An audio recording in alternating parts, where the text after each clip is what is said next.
La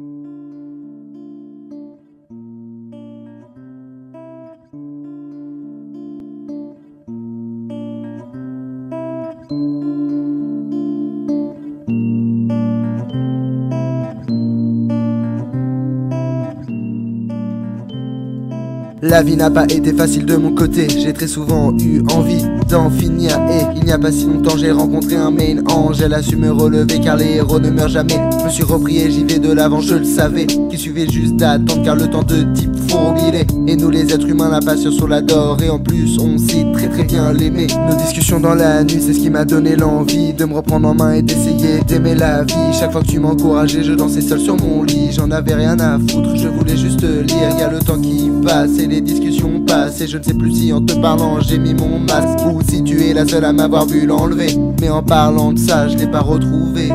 Auprès de mon entourage t'attirais l'attention, mais aussi des railleries, ce qui créait des tensions. Car je ne voulais pas que tu deviennes une source de moquerie dans laquelle je savais que je ne pouvais rien dire.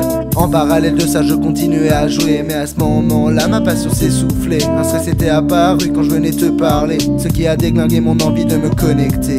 De nombreuses disputes ont tout détruit, nous avons finalement coupé les ponts. Durant cette période mon téléphone ne faisait aucun bruit et je ressentais une énorme tentation. L'envie de te recontacter me prenait à la gorge, mais dans ces cas-là je préférais la suspendre pour directement l'envoyer à la forge afin de recréer la boule au ventre.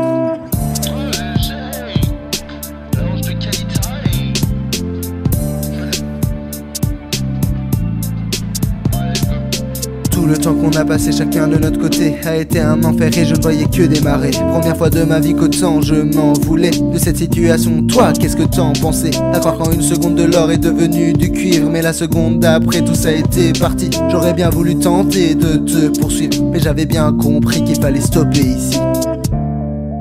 Envoie-lui un message. T'es oppressant, tu vaux mieux que ça. Toi, elle te manque. Qu'est-ce que t'as foutu? Rappelle-la, elle en a marre de toi. Nice qu'elle est belle cette destination, mais c'est là que j'ai laissé faire la tentation. À la base j'avais juste envoyé un petit snap, mais 2 heures après on n'arrêtait toujours pas. Chacun de notre côté nous avions des regrets, comme quoi il faut quand même laisser l'horloge tourner. Dans ce cas là on va pas se mentir, c'était le calendrier. À partir de ce moment là je me suis promis qu'il faut vraiment que j'essaye d'arrêter de prédire l'avenir, car je ne profite pas assez de mon présent. Mes années collège sont sur le point de se finir, donc je vais essayer de croquer la vie à pleines dents. La vie est courte et la vie est si triste, mais depuis toutes ces histoires je te le confirme qu'on ne peut pas jouer en solo à l'infini, car la vie est aussi un jeu d'équipe.